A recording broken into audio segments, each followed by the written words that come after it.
Presented by Bhojpuri Music Delhi। जहिया से ससुरा गइलिए जान फंस गइनी हम बंगलिया से Recorded by Dhanraj studio Balwahat Saharsa. जहिया से नाता तोरले हो बारू दर्द न जाला दवैया से दर्द न जाला दवैया से जहिया से नाता तोरले हो बारू दर्द न जाला दवैया से छोरी के ससुरा गइलू ये जानू फंस गइनी हम बंगलिया से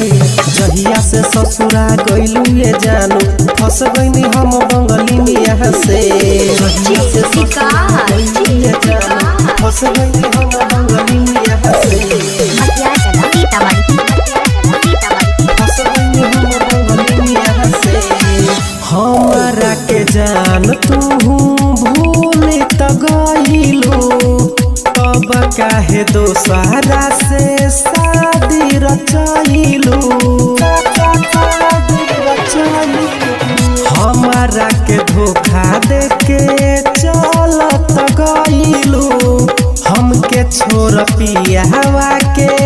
तू त भइलू केतनो खोजिले दवैया नाही मिलेला कतही रुपैया से छोरी के ससुरा गइलू ये जानू फंस गइनी हम बंगलिया से जहिया से ससुरा गइलू ये जानू फंस गइनी हम बंगलिया से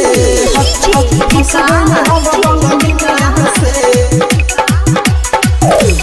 जहिया से ससुरा गइलू ये जानू फंस गइनी हम बंगलिया से पप्पू राजा यरऊ ऐसे बोला न बात के मिल के बहाने चल अइहा हो रात के कहले रही बात जवन काहे न मनलू रख देलू मसाला जैसे प्यार न जानलू